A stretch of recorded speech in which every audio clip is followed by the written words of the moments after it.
Democrats की शिकस्त पर हमास के अहदेदार ने कहा है कि डोनाल्ड ट्रंप जो बाइडन की गलतियों से सीखे। बुखारी साहब, अब जिस तरह से डोनाल्ड ट्रंप जब अपनी कैंपेन कर रहे थे वो यही बात कर रहे थे कि गजा जंग बंदी भी करवाएंगे, और अभी भी जब उन्होंने खिताब किया तो यही बात की कि अब जंगें सब ख़त्म हो जाएंगी। तो क्या अब लबनान और गजा में जो जंगें चल रही हैं वो ख़त्म हो सकेंगी? उम्मीद रखी जा सकती है डोनाल्ड ट्रंप पर? देखिए, यूक्रेन की जंग जो है वो बिल्कुल मुख्तलिफ मामला है, लेकिन गजा और लेबनान के अंदर जो जंग चल रही है उसमें मैं नहीं समझता कि अमेरिकन एडमिनिस्ट्रेशन जो है वो इसराइल से हट के कोई स्टांस लेगी। मुझे ऐसा दिखाई नहीं देता, और इसकी यही वजह है कि हमास की तरफ से और हिजबुल्लाह की तरफ से बड़ा वाज़ेह पैगाम दिया गया है।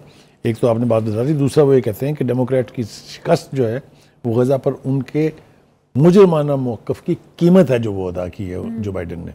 दूसरी तरफ जो उनके सरबराह हैं हिजबुल्लाह के नईम कासिम साहब, उन्होंने डोनाल्ड ट्रंप को बराह रास्त मैसेज दिया है कि जंग सिर्फ जंगी मैदान में ख़त्म होगी, किसी सियासी इक़दाम से जंग के ख़ात्मे की तवक्को नहीं कर रहे। इसलिए कि वो लीडरशिप जो है हमास की और लीडरशिप हिजबुल्लाह की अच्छी तरह से जानती है कि प्रेसिडेंट चाहे कोई भी हो, उन्होंने इसराइल की इमदाद जो है और हमायत जो है और जंग को हवा देने की जो कोशिशें हैं वो ख़त्म नहीं करनी है। इसलिए वो बहुत ज़्यादा उम्मीदें लगा के बैठना नहीं चाहते हैं।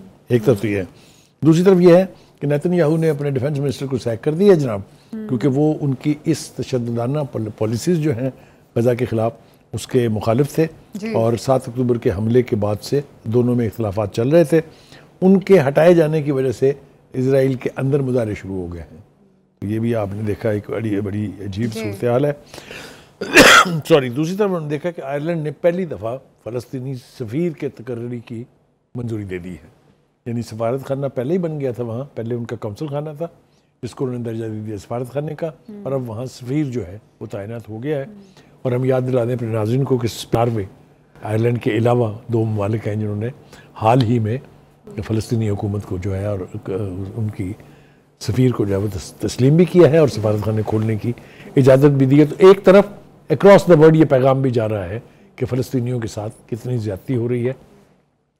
हैविंग सेड दैट, मैं ये समझता हूँ कि ट्रंप के लिए जहाँ बहुत सारे चैलेंजेस हैं, ये एक बड़ा चैलेंज ज़रूर है। अमेरिका कोशिशें तो कर रहा है, लेकिन लगता यूँ है कि ये सारी कोशिशें जो है सरफेस पे हैं। वो नहीं चाहता कि जंग उस वक्त तक ख़त्म हो जब तक फ़लस्तीनियों की, हिजबुल्लाह के हमायतियों की मुकम्मल तौर पर तबाही नहीं हो जाएगी। लेकिन ये भी बात अपनी जगह ठीक है कि अमेरिका इस बात से भी डर रहा है कि ईरान जवाबी हमला करके कोई और बदतरीन सूरत हाल जो है वो ग्राउंड पे ना हो जाए, जिससे और ज़्यादा ये आग के शोले जो हैं वो भड़केंगे।